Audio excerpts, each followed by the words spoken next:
Il allait reprendre le jeu, il fait demi-tour et revient vers moi, il me met rouge. On risquait de prendre entre 10 et 14 matchs. Ah ouais, d'accord. Et ça voulait dire fin de saison. Si tu t'entraînes correctement, tu peux pas ne pas progresser en t'entraînant 4 fois par semaine. Même, quand bien même le coach il serait nul, je veux dire, physiquement, quand tu vas et que tu travailles, tu t'es obligé d'avoir une progression. Le vrai football, c'est les 17 nationaux, les 19 nationaux. C'est faux. C'est faux, ouais. Le vrai foot, c'est les seniors. Bonjour à tous et bienvenue sur Unifoot TV pour une nouvelle émission de Kick the Foot.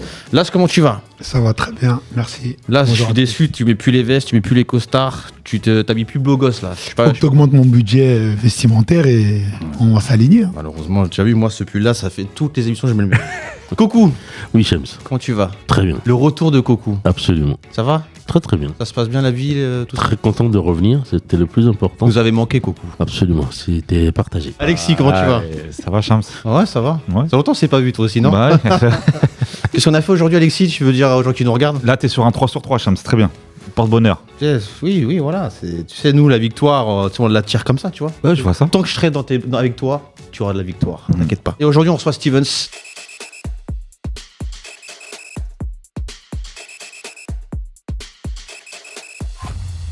Donc, entraîneur des U19 nationaux. Non, 17, pardon, des U17 nationaux de Bretigny. Donc, merci à toi. Merci, bonjour à tous. Comment tu vas? Ça va, merci. Tranquille, t'as mis la petite veste et tout, j'aime bien. J'aime bien le petit pull et tout. Pas mal. Puma. Hein. Absolument. Puma. Bah, c'est la tenue du club, tenue Oui. officielle du club. Ouais, donc, c'est bien, mais c'est bien, c'est une belle tenue. Moi, j'ai envie d'assigner là-bas juste pour la tenue. Elle est pas mal. En tout cas, je suis très content de te recevoir. je suis ravi d'être là. On va pouvoir parler un peu de ton coaching, de ta manière, ta vision du football un petit peu, Oui. même du club. Ça peut être intéressant parce qu'il y a peut-être beaucoup de personnes qui connaissent pas le club de Bretigny. Alors, on entend toujours Bretigny, sport-études. Voilà, on sait pas comment ça fonctionne, comment ça a été organisé, combien d'entraînements, tout ça. On parlera un peu de ta vision aussi. Moi, ça m'intéresse, c'est ta vision aussi. Je pense que ça va intéresser tout le monde. Mais en tout cas, on va explorer tous les angles avec toi. Pas de soucis. Ça te va? Impeccable. T'es sûr? Ouais, c'est parfait. Mais avant, on va commencer avec un ami à toi. On va revenir avec Fabio. Donc, on va revenir sur une séquence. Alors, je sais pas si vous l'avez vu sur les réseaux sociaux. Fabio, donc, qui a recevé Shilty Game. Et ils ont pris 3 cartons rouges en même pas 3 minutes. Donc, alors moi, je sais pas trop ce qui s'est passé. Fabio m'en a déjà expliqué un petit peu, mais on va l'avoir au téléphone. Il va nous expliquer et ils vont voir. Après, il a eu une sanction. Donc, il va nous expliquer également sa sanction. Ouais, super.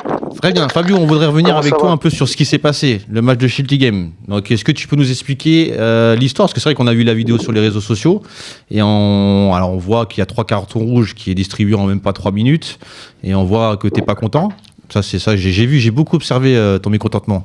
Et donc, je voudrais que tu nous expliques un peu ce qui s'est passé pour qu'on ait vraiment une vision claire de cette histoire. C'était quand même assez surprenant ce qui s'est passé. Ok. Match qui se passe plutôt bien, match à enjeu. Hein.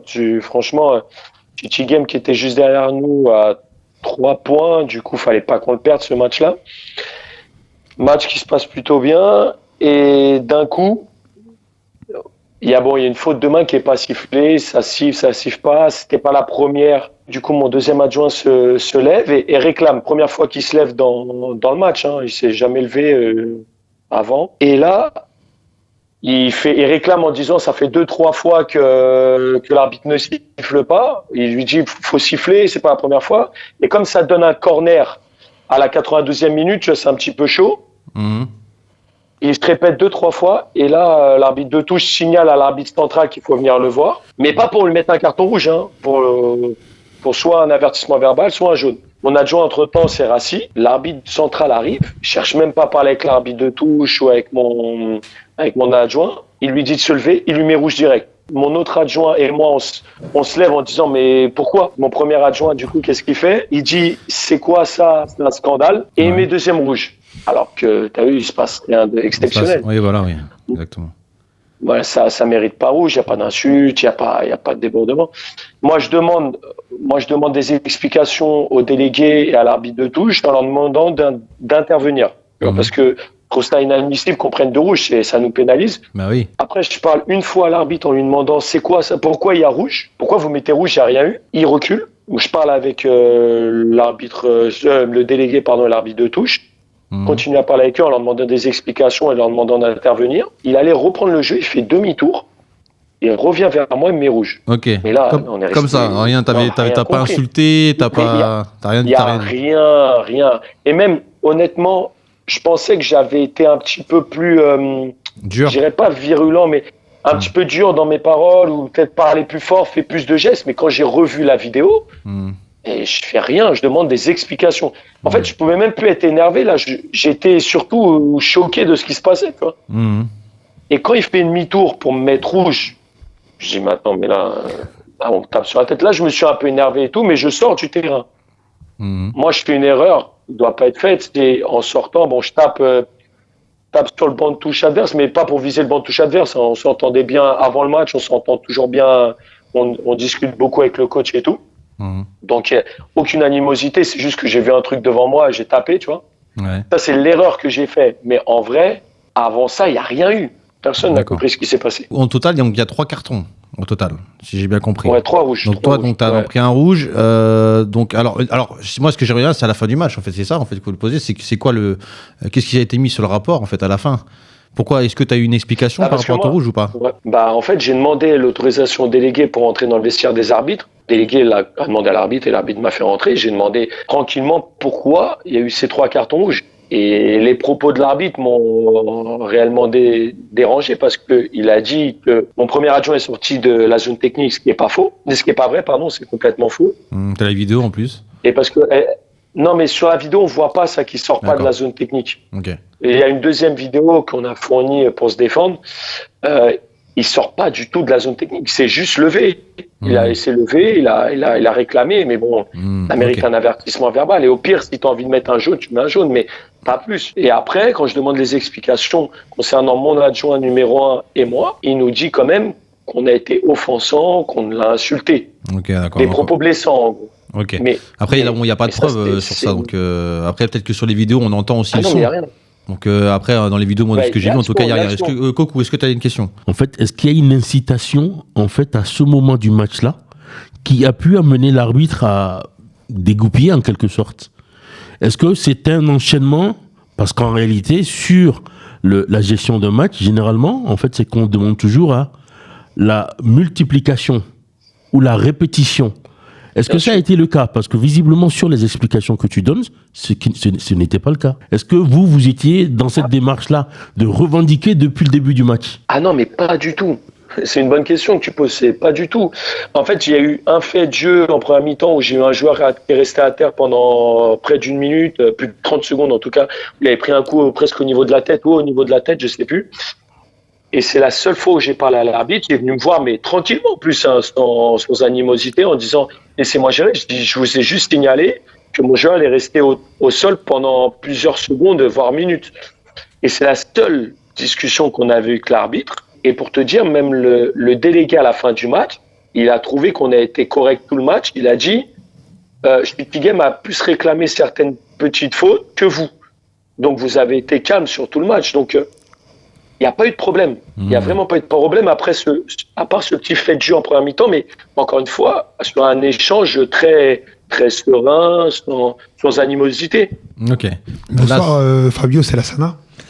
Oui, Kokou il pose une bonne question, mais moi j'aimerais savoir, de manière générale, est-ce que les arbitres, il leur arrive comme ça, de manière inappropriée, être je veux pas dire déconnecté, je veux pas manquer de respect aux arbitres, mais comme ça, de sortir de leur match avec des réactions disproportionnées? Est-ce que c'est la première fois en fait que tu as ce genre de sanctions que personne ne comprend au premier abord? Alors non, honnêtement, cette année, on a été confronté à plusieurs erreurs d'arbitrage, entre guillemets, qui nous ont un peu porté préjudice sur certains matchs, mais ça reste des erreurs. C'est pas comme là où on comprend pas ce qui se passe. Il y a, tu vois, par exemple, moi j'ai pris un jaune sur un match parce que j'ai réclamé, j'ai dit à l'arbitre qu'il fallait intervenir parce que un joueur d'une équipe adverse avait tiré, au lieu de laisser sortir la balle en touche, il avait tiré fort sur notre banc de touche. Tu vois, qui aurait pu toucher la tête d'un de mes joueurs ou d'un de mes adjoints, mais il a tiré vraiment fort. Et l'arbitre n'a pas sanctionné. Et là, moi, j'avais dit, là, faut sanctionner, vous pouvez pas laisser passer ça. Et du coup, c'est moi qui ai été sanctionné. Sinon, il n'y a pas eu... Il y a un bon niveau des arbitres généraux, ils sont plutôt cohérents, quoi. Steven, est-ce que tu as une question à poser à ton ami, Fabio? Est-ce que tu as une question pour Fabio? Non, juste, quand j'ai su ça, j'ai demandé à la personne qui m'a dit ça, vous êtes sûr que vous parlez bien de mon pote? D'accord. T'étais surpris que Fabio prenne un rouge ou pas? Clairement. Ouais, Après, prendre un rouge, des fois, ça peut arriver à tous les Oui, entraîneurs. voilà. Là, t'es dans ton match, et t'as l'arbitre qui arrive. Mais pour répondre à ta question, là, c'est oui. Oui. Moi, j'ai déjà eu le cas où j'ai eu des arbitres qui sont arrivés et qui, tu sais pas pourquoi, ils vont sortir le carton facilement, ils vont pas être dans le dialogue, et où, c'est plus difficile à gérer sur le banc parce que nous, en tant qu'éducateurs, on a nos joueurs à gérer, mais on a aussi notre staff. Et donc, du coup, il faut arriver à garder le sang-froid tout le temps et c'est pas évident. C'est pas Surtout facile. quand c'est injuste. Les erreurs, elles font partie du jeu. Les erreurs arbitrales font partie du jeu, ça on le sait. Maintenant, moi j'ai une question. Est-ce que tu vois les arbitres à l'extérieur, par exemple, par rapport à... Parce qu'ils sont désignés par rapport à leur ligue, on est d'accord? Oui ou non? Pas en, Oui, pas en fédé. non, en fédé, non. En fédé, je pense pas, non. Non, Après, les arbitres de touche sont rattachés à à la ligue, Oui. généralement. Et l'arbitre central? Mais Non, c'est la fédé.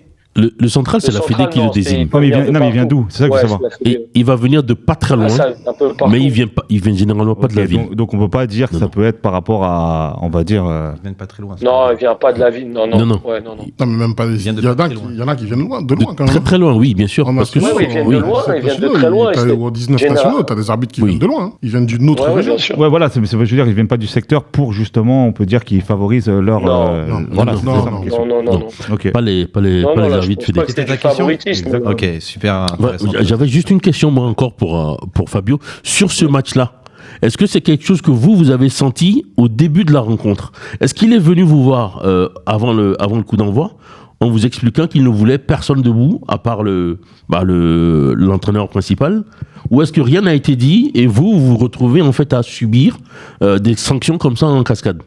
En fait, à tous les matchs, ils disent quasiment tout le temps qu'il faut qu'il y ait que le coach principal debout.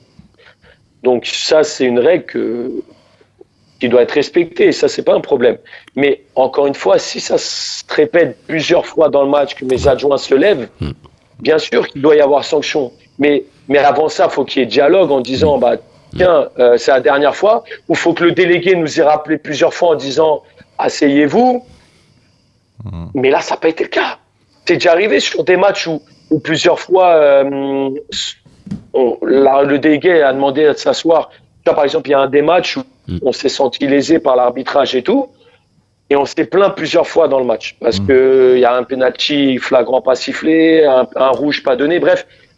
Et on s'est plaint et plusieurs personnes de mon staff se sont levées. Mais dans ce match-là, il y a eu un jaune distribué, c'est tout. C'était un jeune arbitre ou c'était quelqu'un qui avait déjà de la bouteille quand même? Je crois que c'était un jeune arbitre quand même. Ouais. Fabio, Je crois que je vais c'est te un poser jeune une arbitre. question. Parce que comme ça, on va être honnête. Aujourd'hui, les arbitres, quand ils viennent à Montfermeil, Ouais. ils sont déjà dans un esprit négatif, non? Donc ils pensent que directement, dès qu'il y a peut-être que dès que vous haussez le ton, tout ça, ils se disent on va calmer vite les choses. Et en fait, ils ont déjà un esprit de négativité. Donc dès que ça commence pour eux à déborder un petit peu, ils mettent directement des rouges, non? Tu penses pas que c'est ce truc-là? Est-ce qu'il y a encore l'esprit un peu, on voit Montfermeil comme des matchs très compliqués, tu vois? Alors, j'espère pas honnêtement, parce que ce serait triste parce qu'on est quand même au niveau national. Bien sûr. Et bon, ça fait des années que le club est en 17, en 19 nationaux et il n'y a pas eu des débordements. Il y a eu des petits trucs qui auraient dû être évités, mais il n'y a pas eu des débordements incroyables. Et surtout, là, le match était à l'extérieur. Oui, c'était à Châtillon. Oui, pardon, oui, ouais, c'est vrai. Ouais. À savoir que je vais rebondir parce que moi, je suis le premier et les arbitres, s'il y en a qui m'entendent, ils le savent. J'ai déjà perdu des matchs en félicitant l'arbitre à la fin du match en disant qu'il a été très bon. Mais là, je vais te donner un exemple. City Game, il y a eu ce qui s'est passé et on a reçu la semaine d'après Auxerre, donc la semaine dernière. Et là, cette semaine, on a reçu Metz en Gambardella. Là, on sort du match de Gambardella, c'est pour ça que j'ai la voix un petit peu enrouée. Tu t'es qualifié, j'espère. Honnêtement, on a été... Ouais, magnifique. Franchement, super. Félicitations, Ils Fabio. ont fait un top match. Ouais, franchement, ils ont fait un top match. T'as pas pris de rouge quand même. Et là, je suis en dehors, tu veux que je fasse Je peux pas prendre grand chose. Non, mais blague à part. En plus, j'ai échangé avec l'arbitre avant le match, après le match, c'est très bien passé. Et pour te dire, là, on a été extrêmement bien arbitré la semaine dernière sur le match de Serre. Vraiment, très, très bon arbitre, très pédagogue à la discussion avec les joueurs. Il n'y a eu aucun problème. À la fin du match, on a discuté d'une situation, mais tu sais, pour échanger. On dit, vous avez peut-être raison, j'avais pas vu. Bref, très bien. Et aujourd'hui, là, pareil, l'arbitre, il nous a très bien arbitré. Et c'est pas parce qu'on a gagné, hein, mais il a très bien arbitré, alors qu'il a sifflé même un penalty contre nous. D'accord. Mais franchement, il a fait un bon match. À la fin du match, on parlait d'une situation et il m'a dit, tu vois, on échange proprement. Il y a pas de problème. Moi, j'ai aucun problème avec les arbitres. Mais ce qui s'est passé là, c'est pas normal. Tu vois, c'était. Non, mais je suis d'accord. On en rigole, mais en vrai, je suis d'accord. Alexis, tu vas rajouter quelque chose. Et les sanctions, c'est quoi alors? Alors, on parlait, voilà, c'est ça. On va revenir aux sanctions. ben, Alors, donc, quelles sont les sanctions? Le résultat des sanctions? Et c'est pour ça que là, c'est bien qu'il y ait cet appel-là, parce que je suis rassuré, je suis content et rassuré, parce que la commission, du coup, a fait un très bon boulot. Et c'est rassurant parce qu'elle n'a pas écouté que la version de l'arbitre. Elle a écouté sûrement la version du délégué, qui n'a pas dû nous allumer parce qu'il a rien entendu.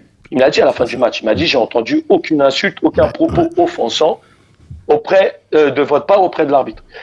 Et derrière, nous on a envoyé la vidéo que vous avez vue, plus une autre vidéo, plus un rapport. Je peux vous dire que j'ai fait un paragraphe argumenté, intro, j'ai tout développé. Et ils ont pris tout en considération. Parce que sinon, vu le rapport de l'arbitre, mon adjoint et moi, on prenait entre 10 et 14 matchs. Ouais. Ah ouais, quand même. On rentrait dans la case. Je ne sais pas si vous savez comment ça fonctionne, parce que je me suis renseigné du coup. Et c'est soit tu prends entre 2 et 3 matchs, après sinon tu bascules dans un autre truc, tu passes entre 4 et 8 matchs, 4 et 6 ou 4 et 8. Et après tu bascules dans une autre case encore 10 et 14 matchs. Et nous, avec les propos qui avaient été évoqués, on risquait de prendre entre 10 et 14 matchs. Ah ouais, d'accord. Et ça voulait dire fin de saison. Heureusement qu'il y a un délégué. On n'a pas eu. Non, mais les vidéos, je pense. Heureusement qu'il y a les délégués, heureusement qu'il y a les vidéos aussi. Ouais, mais je pense que ce qui a fait plus Le toi, délégué. honnêtement, je pense que c'est plus le délégué Si, que c'est la le vidéo. délégué. C'est sûr. Délégué à partir du moment où, quand il vient pour mettre les cartons, en fait, il passe outre le délégué qui est désigné pour ça, qui doit normalement faire justement ce relais-là, et va empêcher que ce soit lui qui soit obligé de venir et que la sanction puisse tomber. Ouais, c'est exactement ça. Il est censé nous avertir, il est censé nous reprendre aussi. C'est ça. Et il n'y avait pas eu ça avant, tu vois. Donc c'est pour ça. C'est pour ça qu'on n'a pas compris. Et au final, la sanction qui est tombée, c'est pour ça que je dis que c'est rassurant. Mon premier adjoint qui a dit il est sorti de la zone technique, il a pris 2 jaunes, 2 rouges, 2 matchs, pardon. Ok. Mon deuxième adjoint, celui qui s'est fait expulser du coup en deuxième, il a pris 3 matchs. D'accord. Et moi, j'ai pris 2 matchs. D'accord. Non, mais, ouais, mais après. À savoir que, logiquement, j'ai purgé mon deuxième match week-end. Aujourd'hui. Ok. Oui, mais bon, après, c'est juste que c'est pas 14, mais c'est quand même, t'as quand même une sanction, mais la sanction, elle est due à quoi? C'est ça que je comprends pas, moi. C'est-à-dire que là, la sanction, elle est due à quoi? On m'a dit la même C'est chose. des officiels. Non, mais il n'y a pas d'insulte, il n'y a rien, et après, voilà, il y a quand même officiel. sanction, je comprends pas. C'est des officiels. C'est juste pour le Alors- geste, quoi. Allez, je te mets un petit peu, je t'en mets un ou deux quand même. Mais ouais, alors je pense que c'est ce qui se passe aussi, c'est que déjà, le temps que la commission passe, il y avait déjà un match qui était passé, et je pense qu'ils se sont dit on rajoute un deuxième pour ce week-end en gros. Mais alors oui, on mérite pas les rouges et on mérite pas les sanctions de 2 matchs. Mais bon, comme je t'ai dit, il y a un match qui était déjà passé, et est-ce qu'ils vont aller complètement à l'encontre de l'arbitre, sachant qu'ils vont déjà à l'encontre du rapport de l'arbitre? Moi, Fabio, Parce que si j'aimerais on te poser met une que 2 question, matchs, Fabio. ils vont à l'encontre. Excuse-moi de te couper. Hein. Ouais. Mais tu sais que là, je me mets à ta place, je me dis, mais tu sais que la prochaine fois, parce que si j'ai vraiment pas tenu ces propos, tu vois, la prochaine fois, je te jure, tout le je match, les ai je vais vraiment mettre pas un tenus. micro sur mon banc de touche. Bah, je suis obligé en vrai. Parce qu'en fait, là, il y a un arbitre qui dit que j'ai insulté, alors que je n'ai pas insulté. Je suis prêt à prendre 14 matchs derrière, parce que ça, tu vois ce que je veux dire ou pas, Coucou? Oui. Donc, je me dis, Non, aujourd'hui, je est-ce que serais c'est pas, allé faudrait loin. pas filmer les bancs? Parce qu'au bout d'un moment, moi aussi, je peux être arbitre et dire, bah, il a insulté. Vas-y, je mets carton rouge, il m'a insulté, il m'a dit ça. Et si ça passe, on fait comment? Tu vois, en fait, c'est ça qui me choque un petit peu, tu vois. Bah, il est là le problème. Aujourd'hui, on sera moins, nous, embêtés sur de la 19, NAS ou 17, ou tout simplement ceux qui ont des délégués. Bah oui. Parce que les délégués, ils sont censés être détachés, ils sont censés être neutres. D'accord, Oui. ok. Donc, ça veut dire que le délégué, il va dire ce qu'il entend.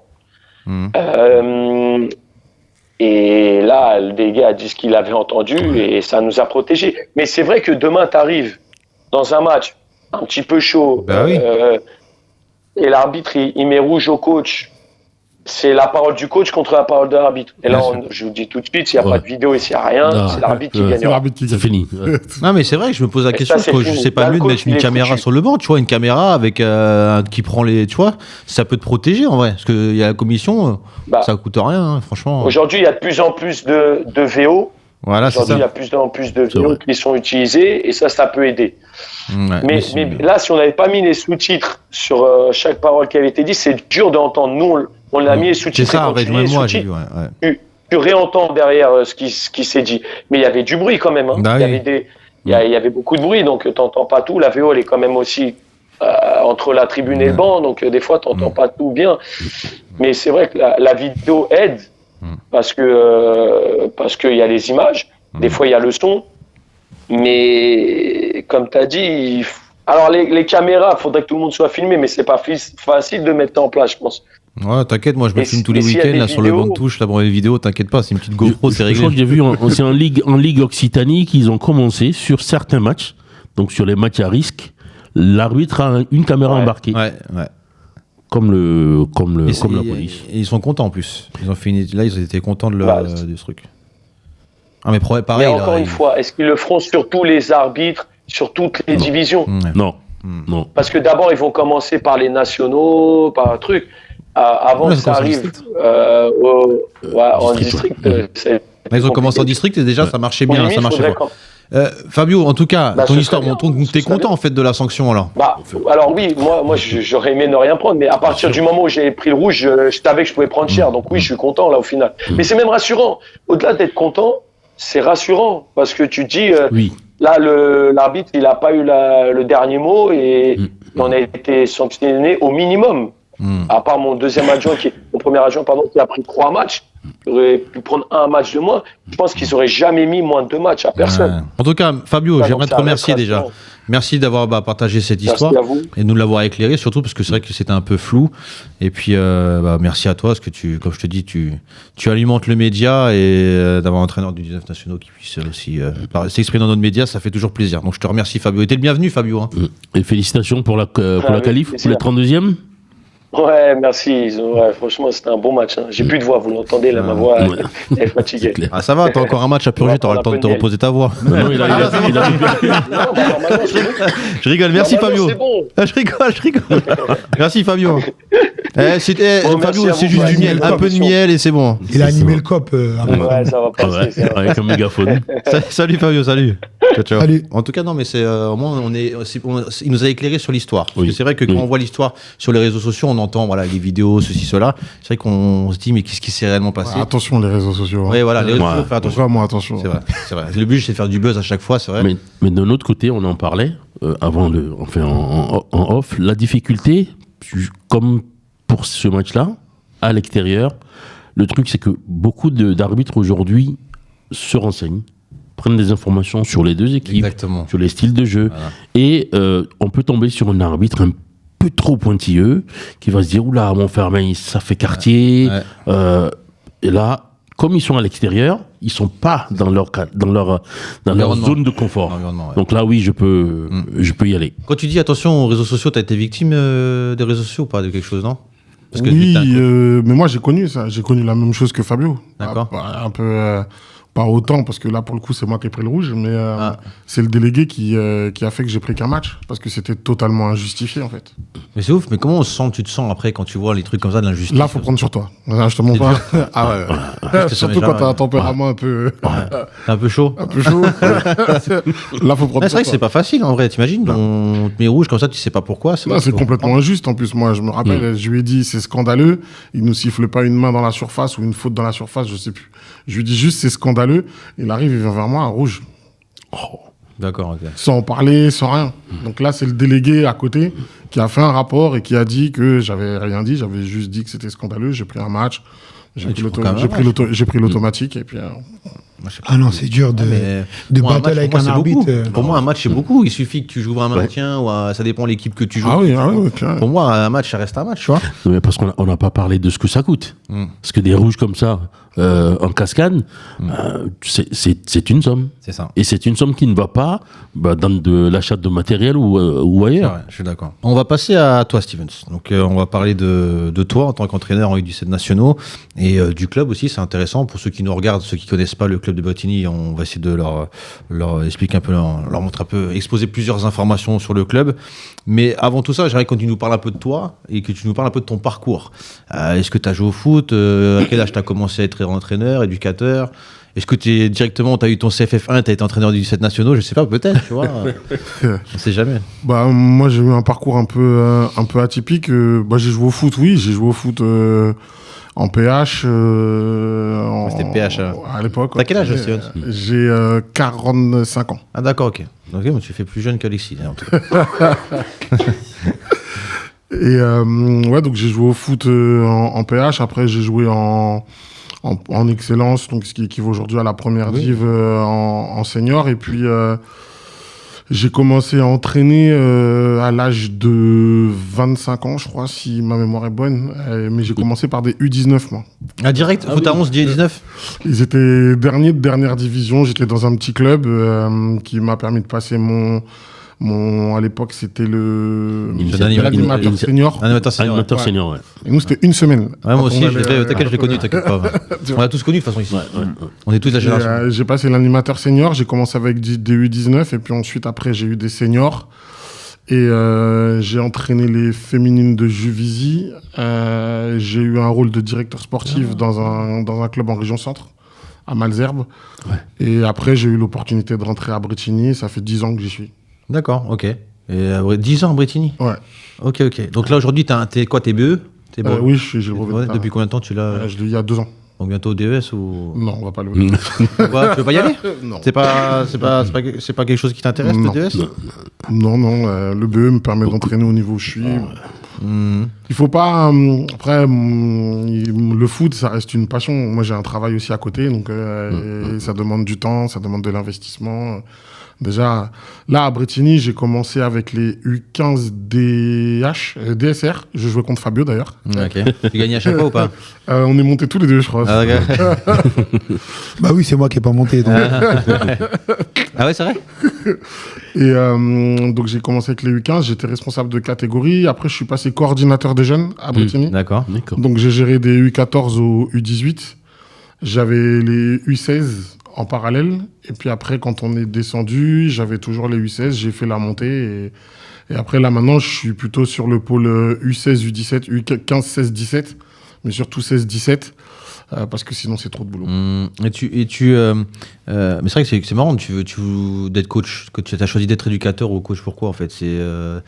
T'as une perspective d'avenir dans ce métier ou tu t'as fait ça comme ça, je vais essayer, et puis ça t'a pris après, tu vois? Quand j'étais joueur, j'ai eu un top entraîneur, mais vraiment un bon entraîneur qui est devenu mon meilleur ami après, derrière, dans la foulée. Ok. Il m'a donné un petit peu, tu sais, quand on se voyait à l'extérieur des entraînements, on parlait beaucoup de tactique, c'est quelque chose qui m'a toujours un petit peu passionné. Et puis après, j'ai eu la chance de rencontrer aussi des personnes comme Johan Chapuis, un ancien footballeur professionnel qui a été capitaine de Créteil et de Laval. D'accord. Qui est un de mes amis aussi et qui m'a beaucoup transmis. Et puis après, arrivé à Bretigny, j'ai aussi eu la chance d'avoir l'expérience de Didier Briand. Donc ça, c'est quelque chose qui m'a beaucoup apporté, puisque Didier a quand même une chose importante au sein du club de Bretigny, c'est que autant il forme des joueurs, mais il forme aussi des éducateurs, et qui sont à l'image du club, et qui fait que le club, qu'il arrive à pérenniser le club depuis autant d'années. Donc quand tu dis on forme des éducateurs à l'image du club, parce que former mais à l'image du club, c'est peut-être, je sais pas, pourquoi, c'est quoi l'image de votre club par rapport aux éducateurs? On a des valeurs. Tu vas me dire comme partout, mais on a des valeurs chez nous qui font que, et on a un fonctionnement aussi qui est atypique, parce qu'on a justement le sport-études. Voilà, on va en venir après à ça. Et quand tu es un jeune éducateur et que tu arrives à Bretigny, c'est pas toi qui vas refaire l'histoire en fait. D'accord. Il faut que tu comprennes comment fonctionne le club et que tu t'adaptes au club. Et ensuite, après, derrière, tu peux. J'ai une petite question piège, t'as vu, tu rentres dans le bain, je t'ai mis une petite question, j'ai dit attends, je la lance ou pas celle-là? On va on va commencer avec la chapitre sur vraiment ton rôle de coach en U17 nationaux. Donc là, vous pouvez poser des questions toutes par rapport à son rôle du coach U17 nationaux. Donc c'est combien de temps? Ça fait 2 ans que tu es côté coach U17 là, nationaux? Oui, ça fait 2 ans, mais comme j'étais coordinateur des jeunes, ça fait déjà 2, 4, ça va faire 6 saisons, je pense, que je suis régulièrement sur les bancs des 17 nationaux ou que j'ai côtoyé les éducateurs qui étaient là avant, puisque je faisais partie de l'organisation. Donc, ça fait plus, on va dire 6 ans. Tu connais bien la catégorie. C'est pour ça. Donc là, je vous laisse, vous pouvez poser plein de questions autour de ça. C'est vrai qu'on est plus en live, j'allais faire une erreur. J'allais dire, on a ceux qui sont en live, machin. Coco, tu commences encore avec Coco. Un peu d'intelligence, ça fait toujours pas de mal. La première question que je vais avoir à poser, moi, ça va surtout être sur la fidélisation des joueurs qui sont sous ton coude. Quand je parle de fidélisation, il est important pour un joueur qui arrive de pouvoir avoir un esprit club, de connaître le club dans lequel il rentre, parce que ça permet, par exemple, quand on se retrouve dans des situations où il faut chercher des points de manière urgente, on joue le maintien, de ne pas en fait lâcher et de se dire que je suis dans une maison et que je me bats pour cette maison, pas pour moi personnellement. Est-ce que ça, c'est quelque chose qu'on ressent Il n'y a pas dans la manière juste le club. Oui, quoi. voilà. Est-ce que c'est quelque chose qu'on ressent dans ton management? On est en 2026 là. Ouais. Oui. Non, mais c'est pour ça que je pose la question. Donc, l'esprit club, pour nous, c'est hyper important, mais ça devient très, très compliqué. On va pas se mentir. Après, ça devient compliqué, mais on arrive quand même, nous, à avoir... tu vois, nous, aujourd'hui, en 17 nationaux, on a quand même des garçons qui sont là depuis les U14. Voilà. Il y en a d'autres qui sont là depuis l'école de foot. Alors ça, certes, c'est pas la majorité, parce qu'on recrute aussi pas mal, puisqu'on joue à un niveau où on est obligé d'avoir certaines caractéristiques de joueurs. Mais avoir l'esprit club...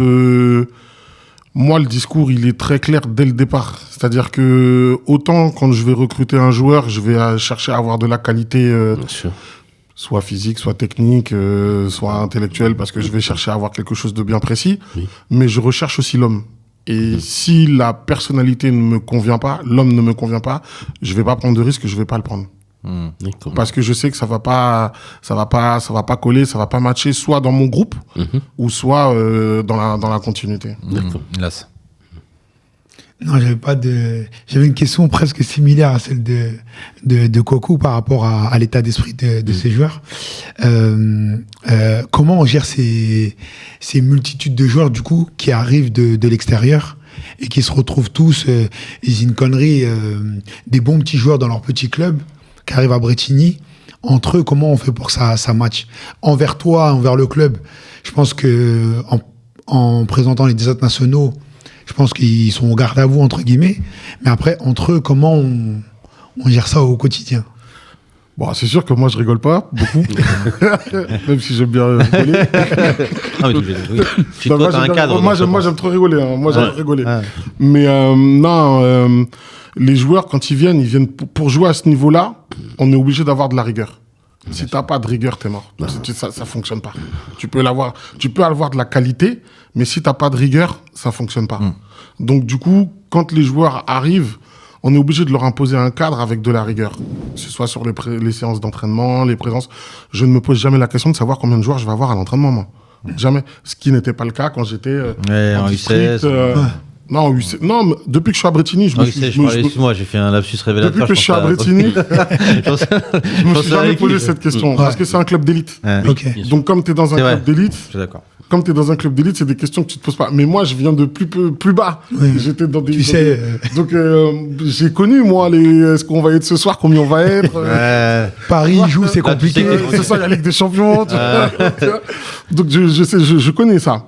Là, chez nous, la question, elle se pose pas. Donc, du coup, tu es obligé de mettre de la rigueur, de poser un cadre. Et après, derrière... Et celui qui suit pas, du coup, il n'y a pas le temps. Ou il y a le temps de le préparer à ça ou... Ça dépend. Ouais. Ça va dépendre de si on sent le potentiel du joueur, tu vois, la marge de progression.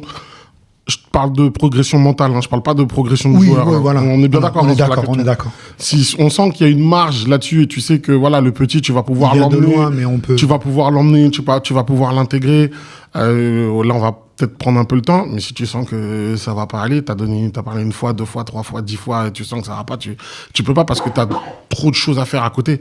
Moi, il y a tout, il y a les séances d'entraînement, il y a l'analyse vidéo, il y a le kiné, il y a beaucoup de choses. Il y a tout à gérer, donc tu peux pas te permettre. Ok. Quand tu parles, on reviendra, je pense, sur la marge de progression tout à l'heure. On avait déjà fait une émission dessus, mais ça m'intéresse d'avoir un peu ta vision là-dessus. Mais avant, tu me dis, donc, c'est des joueurs qui sont généralement plus de l'extérieur ou qui sont issus de ton club, de ta formation? J'ai les deux. T'as les deux, mais J'ai t'as les deux. plus de l'extérieur quand même, non? Ou vous faites quand même confiance à votre formation, votre patte un peu britannique? Alors, clairement, et en tout cas, ça c'est ma vision à moi, parce que il y a des éducateurs qui sont venus avant moi, qui n'avaient pas forcément la même vision. Moi, j'ai déjà entendu des éducateurs dire moi, je veux consommer les joueurs comme ils nous consomment. Moi, je pense pas du tout comme ça. Ah, ok, d'accord. Je trouve ça inadmissible et les joueurs, c'est pas des coupelles, en fait. Tu les empiles pas et D'accord. il faut respecter ces joueurs. Mais à côté de ça, on a on a aujourd'hui une manne de joueurs qui nous arrivent et bien évidemment, on va les voir. Mais le meilleur recrutement que tu vas faire, c'est de garder tes meilleurs joueurs. Ah oui. Parce qu'on est un club d'élite, comme je te l'ai dit tout à l'heure, et on a déjà nos équipes qui jouent dans les meilleures catégories. Ouais. On a les 14 R1. Avant qu'on monte en nationaux, on avait 16 R1, 17 nationaux. Et on avait 18 R1. Donc, ton meilleur recrutement, il est déjà de garder tes propres joueurs. Et t'as les U15 aussi qui étaient en R1. Donc là, maintenant, aujourd'hui, je crois qu'on est en R2. En U15, on est en R2 en U16, puisque la montée a fait que on a perdu une équipe, donc on est en train de la remonter. On est monté l'année dernière. Et si tu arrives à garder tes meilleurs joueurs, ton recrutement, il est déjà à moitié, 3/4 fait, en fait. Après, et c'est du bonus en plus. Ce qui arrive, du coup, c'est du bonus.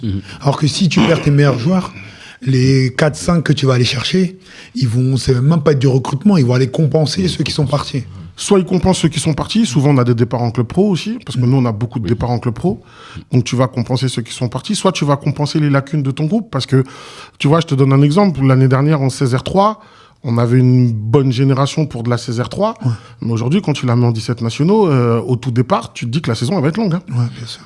Donc tu recrutes parce que tu as besoin d'avoir un petit peu de qualité que tu n'avais pas la saison d'avant. Et au final, ta mayonnaise, elle prend et tu te retrouves à la trêve à être deuxième du championnat, quoi, ou troisième. Alexis. Ma question, c'était un peu ça. C'était la transition entre les 16 et les 17 nationaux. Est-ce qu'il y a vraiment un décalage des niveaux déjà, voilà. Et ma deuxième, c'est justement, nous, en Ile-de-France, on récupère un petit peu les seconds couteaux parce que tous, ils partent en centre de formation à partir de la 16. D'accord. Donc nous, on doit gérer la génération qui joue en 16 et après celle qui monte en 17. Est-ce que c'est pas compliqué ça justement à gérer? Mais tu as répondu un petit peu en prenant avec la mayonnaise qu'il peut prendre ou pas. Alors oui et non. On récupère pas forcément les seconds couteaux. Parce que... Ceux qui partent pas en centre, je veux dire. Ouais, mais ceux qui partent pas en centre, c'est peut-être que les recruteurs les ont pas vus. Ouais, non, aussi, tu vois ce que je veux dire.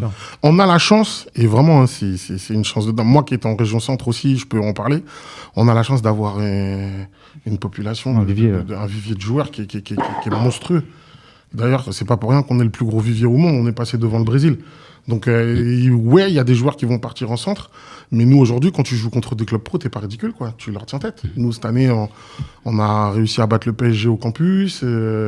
La saison dernière, on a fait des résultats contre le Stade Malherbe de Caen. Tu vois, c'est des... Après, le gros vivier, moi, je suis un peu... Ouais, après, c'est plus gros vivier, ce que vous l'avez dit, mais c'est parce qu'on a aussi de grosses, fortes populations aussi. C'est pour ça qu'on a un gros vivier. C'est de ça qu'il parle. Oui, mais au-delà du fait qu'on est... Il y a vivier de talent et vivier du footballeur, tu vois. Je pense plus qu'on est dans un vivier, moi, de footballeur, tu vois. Il y a beaucoup de footballeurs, mais talent, je mettrais un petit... On a les deux. Si. Ah ouais, on a les deux.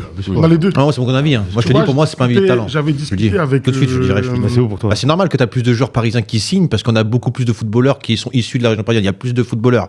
C'est normal. Si tu aurais eu plus de footballeurs à Nîmes, avec la même bassin de population, tu aurais été Nîmes qui aurait été le meilleur. Pas forcément. Tu regardes la Croatie, ils sont combien d'habitants et ils arrivent à faire une équipe qui, une Coupe du Monde sur 2, arrive en quart, demi-finale. Oui.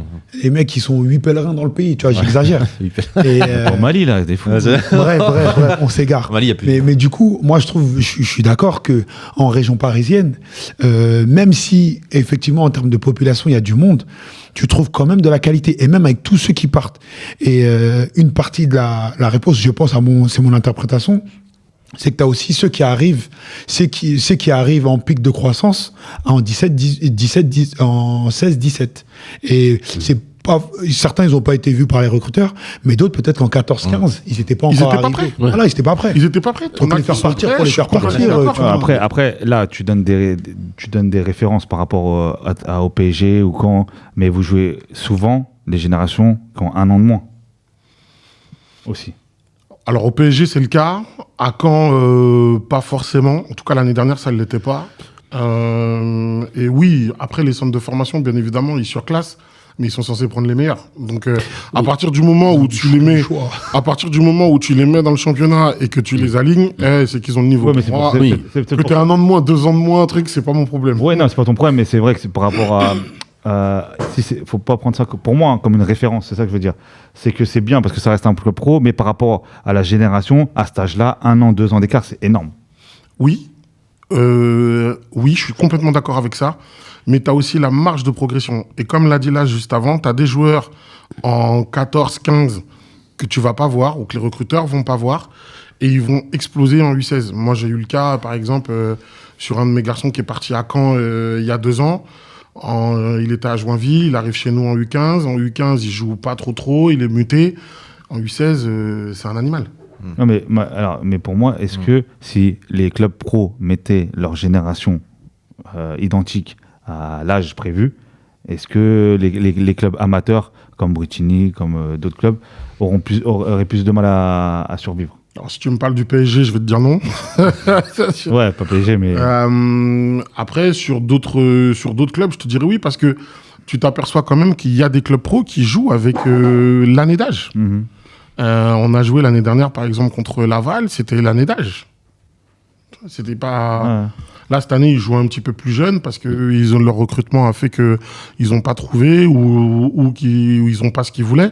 Mais tu as des clubs pro qui jouent ils jouent pas tous sur leur 11 de départ avec les 3/4 de l'équipe avec un an de moins, c'est pas vrai. Ouais, surtout en 17. C'est plutôt en 19 où ils vont se reclasser, mais en 17, je pense qu'ils prennent, enfin, c'est pas je pense, quand tu discutes avec les clubs, en 17, ils sont souvent dans la même tranche d'âge, hein, parce que même pour eux, c'est un risque. Moi, 17, tous ceux que je vois qui partent en 16, des clubs qui sont en 15 dans leur club et ils partent en 16, généralement, tous l'année d'après, ils jouent en 16 NAS, alors qu'ils sont U16. En 17 NAS. En 17 NAS. Souvent, c'est en fin 16 qui nous quittent. Non, moi, tous ceux qui sont partis, en tout cas, ils étaient. Alors, après, je trouve que pour moi, c'est un débat qui est quelque peu biaisé. J'estime que si un centre de formation pour un championnat des 17 nationaux aligne un garçon qui a 1 an, voire 2 ans de moins, c'est simplement parce qu'il a les compétences pour pouvoir jouer un match de ce niveau-là. Parce que je ne vois pas l'intérêt d'un club à mettre un jeune dans un championnat où il va le mettre en danger. Si, je vais t'expliquer pourquoi. Parce que le club professionnel, il ne va pas avoir les mêmes objectifs que le club amateur. Bien sûr. Le club amateur, lui, il va vouloir se maintenir. Oui. D'accord ? Oui. Le club professionnel, lui, il va vouloir former pour aller en haut. Un futur prospère. Ouais. Lui, son objectif du club pro, c'est que son joueur devienne pro. Oui. Donc, il va le mettre dans le dur, il va le mettre dans de la difficulté Oui. pour qu'il puisse progresser plus rapidement. Et c'est notamment pour ces raisons qu'il surclasse. C'est ce que je dis. Donc, en fait, quand il est surclassé, c'est qu'on estime qu'il est capable d'aller chercher les compétences que le garçon de 2 ans de plus a à ce moment-là. Donc, pour moi, s'il est en 17 nationaux, s'il est en 17 nationaux et qu'il a 15 ans, c'est qu'on estime qu'il a les capacités pour le faire. Si déjà sur le plan morphologique, il a la même tête que ceux qui ont déjà 17 ans révolus, pour moi, en fait, il n'y a pas de déséquilibre. Déjà. D'accord, mais moi, là, tu as dit quelque chose d'intéressant, c'est comment vous, alors, vous formez, parce que vous, c'est résultat sur cette saison-là, et comment vous gérez la formation et le résultat. Alors, moi, je parle de moi, hein, encore une fois, je prends tout le temps en début de saison entre 2, 3 ou 4 premières années. J'ai tout le temps des premières années, moi, dans mon groupe. Ils sont bons, ils jouent. Voilà, il n'y a pas de... Voilà. Il n'y a pas de débat. J'aimerais qu'on parle, je vais revenir sur ce que tu as dit sur les recruteurs. Donc, vous avez combien de joueurs à peu près qui signent en centre de formation, en club pro par an, par année? Par catégorie? Ouais. Enfin, sur le club, tu veux dire? Bon, je sais pas, tous les ans, on en a entre 8 et 10 qui partent. Alors, vous les laissez partir ou ça vous embête un peu? Parce que Non. vous les laissez partir automatiquement? Non, bah, Ok. Alors là, je vais revenir parce que j'écoute ce que tu dis. J'ai fait entre les lignes et tout. Tu dis que des fois, il y en a qui on les voit pas, et donc des recruteurs qui voient pas certains joueurs et qui explosent 2 ans après. C'est dû à quoi ça exactement? Est-ce que les recruteurs font bien leur travail aussi? Est-ce qu'ils sont pas un peu sur la recherche du on veut tout de suite les qualités à l'instant T? On n'est pas dans cette perspective de dire bah lui il peut avoir ces capacités là d'ici 1 an ou 2. Pourquoi ils n'arrivent pas? Est-ce que comment ils recrutent en fait un recruteur, tu vois? non, les recruteurs, ils sont pas sur de l'instant T. Eux, ils sont sur de la progression, sur de la marge. Quelle va être la marge de progression sur un gamin qu'ils vont voir en 12, en 13, en 14, jusqu'en U16. Donc, comme ils sont sur de la marge et sur de la progression, il y a peut-être à un instant T une période où le profil du joueur ne leur plaît pas parce que ils trouvent que c'est pas suffisant. Et le gamin dans son club amateur, il va continuer de bosser et il va arriver à une certaine maturité où là, le club pro va se dire ah tiens, il a changé. Et là, à ce moment-là, ils vont... Et sur quelles caractéristiques, généralement, qu'il fait des évolutions? Sur physique, non? Surtout. Sur l'aspect physique? Surtout. Technique, tactique, physique. Physique, non? Mental. Physique. Pourquoi tu dis oui? Il a pas envie de le dire. Non, franchement, non. Non, tu vois, regarde, moi, j'avais un petit l'année dernière. Franchement, bah, tu sais, il a joué en Gambardella aujourd'hui avec Auxerre. Il était petit, frêle, très bon. Il y avait tous les clubs de France qui étaient sur lui. Et il était en 17 nationaux. Est-ce que c'est dur de gérer les recruteurs? Parce que qui dit recruteur, c'est beaucoup de gens qui vous regardent autour des terrains. Peut-être que aussi vous faites rapprocher par des recruteurs qui automatiquement veulent travailler avec vous pour avoir les joueurs avant les autres. Parce qu'il y a peut-être qu'il y a des agents aussi qui se greffent là-dedans. Est-ce que c'est dur un peu de travailler dans ce monde-là? Peut-être que toi qui as connu tous ces mondes. Est-ce que ça a été vraiment compliqué au début? Les recruteurs, non. Bah, faut savoir que nous, on est en partenariat avec la GIA. D'accord, voilà. Donc c'est important pour nous. Quoi qu'il arrive, ils sont privilégiés alors. C'est notre partenaire principal. Donc c'est notre partenaire. Normalement, ils sont privilégiés. Oui, bien sûr. Après, mais par contre, ça n'empêche pas les joueurs de chez nous de signer dans d'autres clubs. Mais ça, c'est bien. C'est ça ma question. Normalement, non. C'est-à-dire que si un joueur. Ils ont une priorité sur les joueurs de vue. C'est ça. D'accord. Les joueurs chez nous doivent être vus par la GIA. Voilà. Ok. Après, ça faut Après, signer ailleurs si la GIA n'en veut pas. Si la GIA n'en veut pas. Mais si la GIA en veut, normalement, si le joueur ne veut pas y aller, après, il y a d'autres paramètres. Ah oui. Mais ça, après. Voilà, mais la GIA peut être. Voilà. Ça, c'est plus notre dossier. Nous, une fois qu'on a fait notre boulot, on les a identifiés auprès de la GIA les a vus. Après, ce qui se passe après derrière. Non mais c'est intéressant de revenir là-dessus parce que c'est vrai que alors moi ça m'est déjà arrivé de parler de ça et normalement c'est vrai qu'un joueur quand il est bon normalement doit être vu d'abord par le club partenaire et si vraiment le club partenaire n'en veut pas qu'il lui ensuite on peut le proposer à d'autres clubs. Non, je pense pas. Mais là si par exemple Saint-Étienne venait et dit je veux ce joueur là. Est-ce que là, s'il part directement à Saint-Etienne et que Auxerre n'est pas au courant, est-ce que c'est problématique? Mais ils sont au courant parce qu'ils font une fiche. Oui. Vous faites une fiche, vous, déjà? Oui. C'est problématique. C'est pas problématique. Mais oui, c'est problématique. Oui. Voilà, c'est ça. Parce que le joueur, il doit être vu par la GIA avant. D'accord. Voilà, c'est ça. Ok. Non, mais donc, pour revenir, c'est compliqué pour toi un peu tout ça, ce milieu des agents? Alors, les recruteurs, non. Parce qu'ils connaissent le fonctionnement. Ça fait 20 ans qu'on est en partenariat avec la GIA, donc tout le monde le sait. C'est pas nouveau. Donc ils savent tous comment on fonctionne et ça n'empêche pas nos joueurs de signer dans d'autres clubs. Mais les agents, ouais, c'est plus compliqué par contre. Alors, tu peux nous expliquer un peu plus en profondeur, c'est quand c'est compliqué, c'est pourquoi ils sont... Parce que, les joueurs, comme tout, t'as des bons agents, des moins bons agents. T'en as qui vont parler à ton joueur quand toi tu vas lui donner une consigne. Eux, ils vont lui en donner une autre. Ils vont lui donner une préparation à faire, alors que toi, tu lui as déjà mis une charge de travail qui va pas coïncider avec ce que t'as préparé, ce que t'as prévu. Donc, du coup, ton joueur, il va se blesser. Si t'es au courant, des fois, t'arrives à gérer, mais si t'es pas au courant et que t'apprends que tu creuses, tu dis ah bon, t'as fait ça, tu vois, c'est un peu compliqué. Donc moi, j'essaie de mettre en place quelque chose avec les familles, avec les agents, de faire en sorte que d'avoir une certaine transparence sur tout ça, parce que sinon la gestion des joueurs, elle est très... T'es arrivé des grosses problématiques avec des agents? Ouais. Cette année ou d'autres années, tu peux nous expliquer un peu certaines anecdotes Ouais, des agents qui vont t'envoyer le gamin à l'essai dans des clubs où t'es pas au courant, où ils vont lui faire le tour de la France, ou à l'étranger aussi.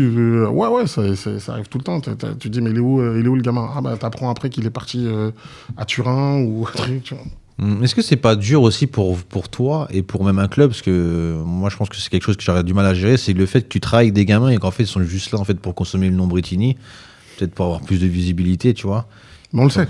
Et on sait que maintenant on est dans un football comme ça, le consommateur, tu vois, que le ce sait. soit les entraîneurs aussi, les pareils, je dis pas que les joueurs, hein, que ce soit dans les deux cas, je parle pas de toi, mais je parle en général, maintenant aussi les éducateurs aussi consomment. Attention, je suis pas Oui. mieux que les autres. Hein, mais tu sais, je perds des joueurs, j'en récupère. Moi, j'aime bien être sur de la continuité et sur de la durée. C'est-à-dire que j'aime bien fournir les catégories du dessus. Quand on parle quand on parle de joueurs, là, tu vois, on s'arrête sur les 17. On a parlé tout à l'heure avec Fabio des 19.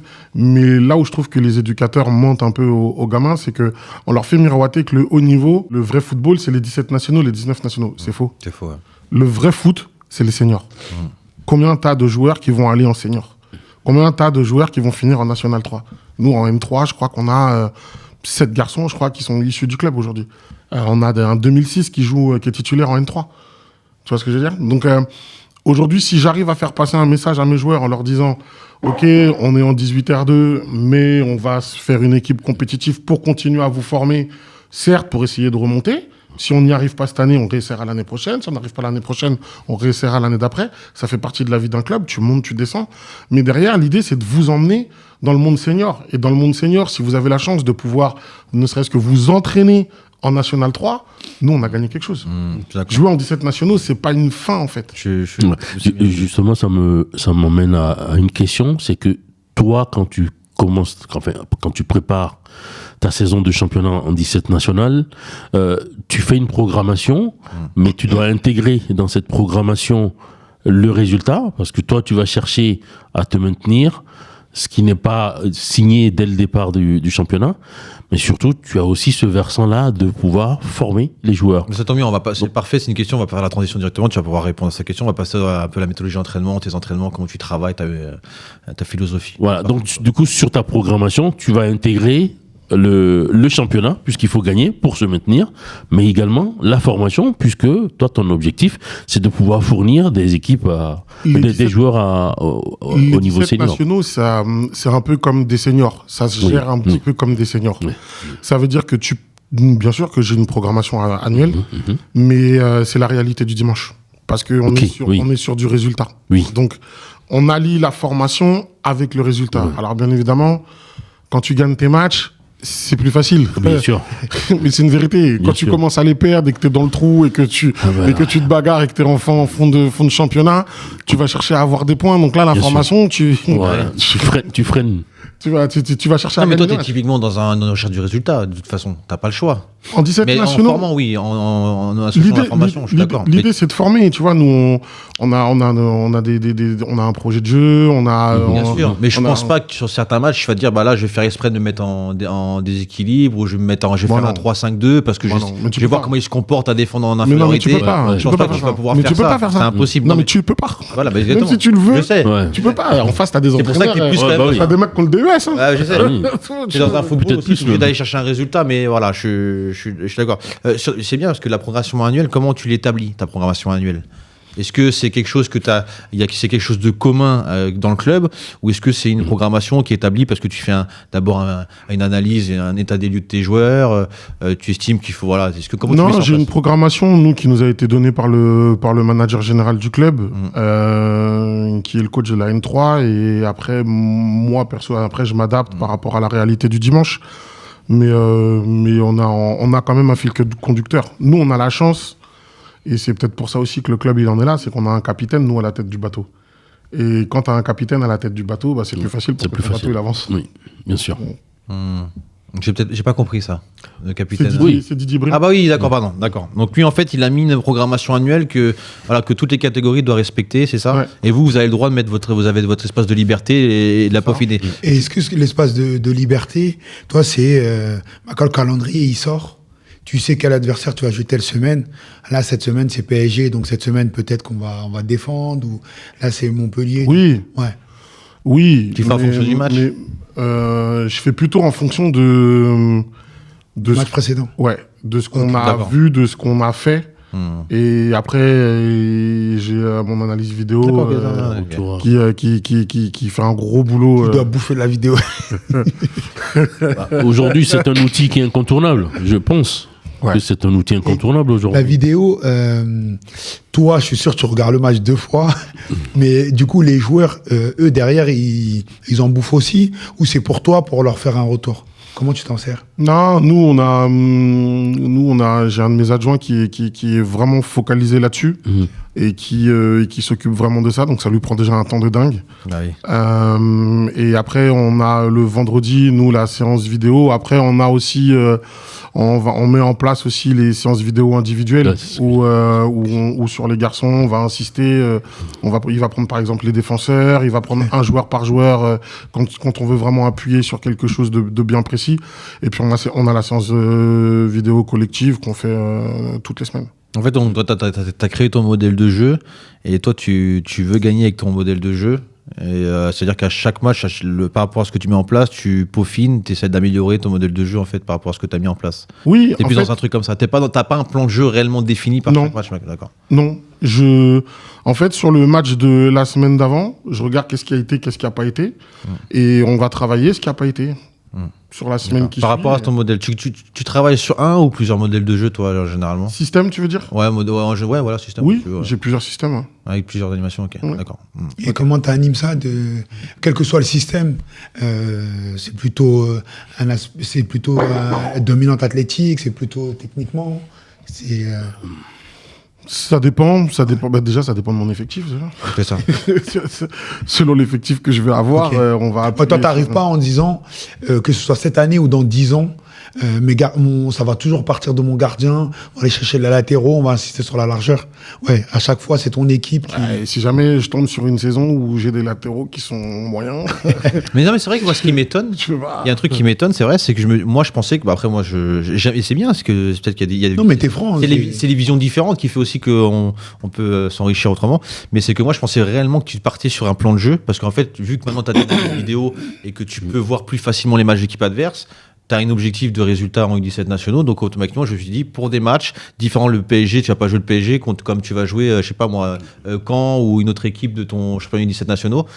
Donc c'est ça, en fait, je me suis dit, tu vas peut-être t'adapter quand même à l'adversaire, donc tu définis un plan de jeu sur la semaine pour préparer le match du week-end. Mais là, Ça tu es va vraiment sur dépendre- tes principes et toi, tu veux améliorer tes principes et gagner avec tes principes. Ça va dépendre en fait. Ça va dépendre de ton effectif. Ça va dépendre de ton classement. Ça va dépendre de tes matchs. Ça va dépendre de tes adversaires. Il y a des fois, tu vas pouvoir te permettre de garder la même organisation. Il y en a d'autres où si tu es sur une saison, par exemple, où tu sais que tu es en difficulté et que tu vas jouer le PSG, bah forcément, tu vas pas aller les chercher haut. Tu vois ce que je veux dire? Ça va dépendre de ton adversaire, ça va dépendre de ta génération, ça va dépendre de la qualité que tu vas avoir et de ce que je peux faire avec ce que j'ai. Moi, tu jongles. Excusez-moi, le problème, c'est que j'ai plein de questions. Et ça tombe bien, parce qu'on j'en parlais avec Alexis, parce que je travaille avec Alexis maintenant, qui m'apprend beaucoup de choses. Je voudrais qu'on revienne sur la programmation. Parce que moi, c'est un sujet qui m'intéresse, et en fait, j'ai jamais compris On n'est pas d'accord, en fait. on n'est pas d'accord sur le fonctionnement d'une programmation. On n'est pas d'accord du tout. La programmation annuelle qui est définie, alors je peux la comprendre sur la base d'une formation, tu vois, mais à partir du moment que tu dois chercher un résultat, pour moi, est-ce que tu le fais par rapport au match ou pas? Une programmation par rapport aux principes que tu vas travailler, les thèmes que tu vas travailler de la semaine. Est-ce qu'ils sont par rapport à ton match du week-end, ou est-ce que c'est, c'est une programmation, il y a un fil conducteur, une ligne rouge, comme tu disais, et on suit bêtement la trame de la programmation annuelle à l'année? Est-ce que comment tu fonctionnes par rapport à la programmation? Alors, sur les jeunes, par exemple, Voilà. sur les 14, les 15... Et encore, même là, je voudrais t'en parler là-dessus, parce que même moi, je suis plus le fait qu'on fait par rapport au match. Moi, en fait, je suis quelqu'un, je fais par rapport au match. J'étais trop sur le résultat. Parce que tu es sur le résultat. Non, pas du tout. Ah, moi, je suis pas d'accord. Pas du tout. Non, mais c'est bien, c'est un bon débat. Bah oui, moi, Alors, d'accord. C'est un bon La débat. programmation, notamment sur les catégories de préformation, Dis-lui, elle elle sert à quoi? elle doit être suivie. Non, dis-lui, Ok. elle sert à quoi? Elle est pour Alors, attends, ok, d'accord. elle est pour la Je suis progression d'accord. individuelle des joueurs. Merci. Et collectif aussi. Mais tout d'abord, t'es en préfaux. T'es sur la Sur la préfo, c'est quelle catégorie, la préfo?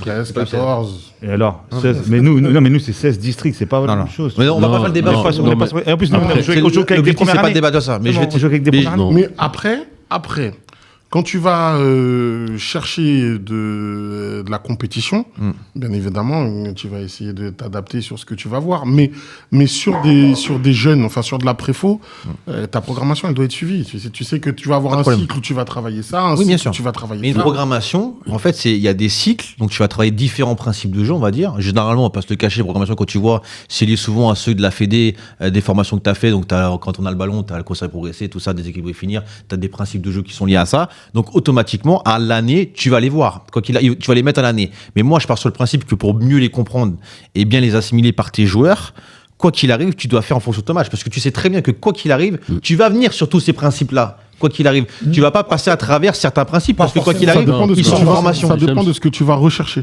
En Non, fait, mais si, après, je t'inquiète. Oui. Alors, le truc, c'est que si j'étais focalisé que sur le résultat, oui, ça veut dire que je prendrais que un ou deux trucs, et puis le reste, je travaille pas, tu vois ce que je veux dire ou pas. Mais là, on va voir tout, mais pour moi, pour que le joueur assimile le mieux, c'est-à-dire que là, par exemple, toi, comme tu fais, t'as le match, qu'est-ce qui n'a pas allé? On a un problème sur ce thème, quand on a le ballon sur des équilibres finir, ok, bah là, je vais sur ma programmation, on a ce thème-là qu'on doit voir, bah tant mieux, j'arrive pas à le faire en match, Mais tu c'est peux. frais, et bah j'utilise, parce qu'en fait, c'est frais dans le cerveau des jeunes. Si aujourd'hui, j'arrive, là, par exemple, là, ce week-end, j'ai un problème sur le jeu d'en combiné dans les couloirs, j'arrive, la semaine, je joue, je sais pas moi, défendre axe au but. Bah pourquoi je vais faire défendre axe au but alors qu'on a un problème sur le jeu combiné complet. Et pourtant, ma progression, c'est l'ai mis. Et là, ma progression, c'est mis que c'est dans 4 semaines. C'est dans 1 mois et demi que je dois le voir. Bah non, tu vois, pour moi, c'est pas logique. Tu comprends ou pas, Coco, Jean? alors, moi, je comprends très Je peux bien. avoir tort, hein. Oui, Je non, demande mais qu'à avoir tort. tu as Oui, tort. mais J'aimerais qu'on m'éclaire là-dessus. Je comprends ton raisonnement, mais je vais juste faire un parallèle. Donc, tu as des élèves qui sont en classe de 3e, qui doivent passer le brevet à la fin de l'année. Ils commencent l'année avec quoi? Il y a des savoirs que tu dois assimiler en début d'année. La somme de ces savoirs-là vont t'amener au brevet qui va se faire au printemps.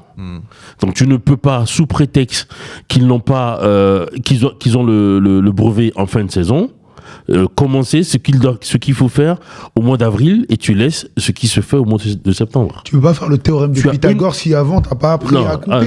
si tu n'as pas... Si... Mais non, mais en plus, c'est ce que tu dis, Cham, parce que tu dis, parce que lui, il nous focalise sur l'aspect technique, tu vois ce que je veux dire? Ouais, mais Et non, toi, tu veux travailler là-dessus parce que tu dis, il y a une carence. Donc là, tu travailles sur ton groupe. Et la formation, on est d'accord.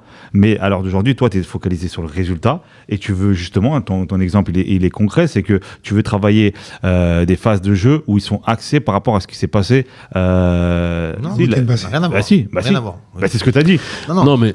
En fait, Tu veux travailler des ce qu'il axes, faut- des comprenez axes. pas. Mais Ce si qu'il tu veux. faut- Non, moi j'ai il faut compris ce que tu veux comprendre. dire. J'ai compris ce que tu veux Oui, non, dire. mais moi, j'ai Repose-toi, compris t'inquiète pas, aussi. je Ah, J'ai mais compris. il m'expose un argument là, il me contredit, j'arrive pas à comprendre. Je te jure, je ne comprends pas. Non, mais ce que je veux dire, c'est qu'en la classe fait... de 3e, quoi qu'il arrive, elle va voir tout sur l'année, quoi qu'il arrive. Tu vas voir, moi, sur ma progression, quoi qu'il arrive, tu peux Oui, me donner mais il y a n'importe un quelle lien, information, en fait. on va le voir. Oui, on oui, n'est pas mais- au Real Madrid comme ça, je suis en Non, mais- district ou je suis en RH régional. Quoi qu'il arrive, les bases, on va les voir sur l'année. Parce que quoi qu'il arrive, on ne sait pas le faire. Mais pour moi, pour que le joueur assimile mieux, il faut que ça soit chaud et qu'il le comprenne. Je te prends Oui. un exemple. Moi, je te prends un exemple. J'ai eu le débat cette année avec mes éducateurs en leur disant, moi, je suis responsable du foot à 11, en leur disant la programmation, vous allez devoir la suivre et elle est dans un ordre logique. D'accord? Oui. Et un de mes éducateurs en U14, il me dit, ouais, cette année, je vais la suivre. Parce que l'année dernière, j'ai voulu commencer par la phase de finition parce que je récupère le groupe et je vois qu'en phase de finition, ils sont pas bons. Mais en commençant par la phase de finition, on n'y arrive pas devant finalement. Parce qu'on n'est pas passé par conserver progresser. Moi, je suis d'accord qu'il y a une histoire de logique. Non, mais je suis d'accord sur ça. Tu es obligé Ah oui. de suivre l'enchaînement pour arriver au bout. Et moi, je comprends que tu puisses constater en match que dans les couloirs, ça fonctionne pas.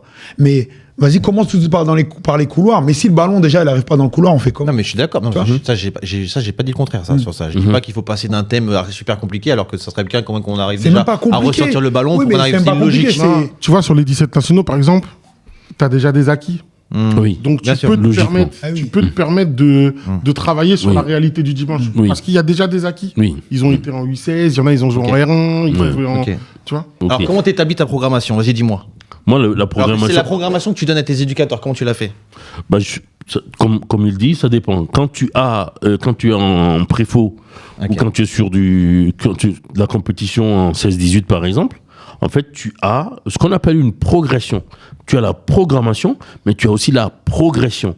La progression, en fait, c'est ce que tu es censé connaître au mois de novembre. Voilà. Et c'est quoi ce qu'on est censé connaître? Donc, tu vois, on va parler de l'individuel, ça va être la qualité technique, la maîtrise du ballon, tout ça. On va parler de l'individuel. Oui, la passe courte, après, la tu vas passe prendre longue. Ensuite. les principes généraux qui sont logiques. C'est quand on a le ballon, qu'est-ce qu'on fait? Quand on n'a pas le ballon, qu'est-ce qu'on fait? On va pas dans ça. Donc, il y a une logique. Et ça, limite, ça, je comprends. Okay. Tu vois ce que je veux dire ou pas? D'accord. Au niveau de l'école de foot, des U12, des U13, limite.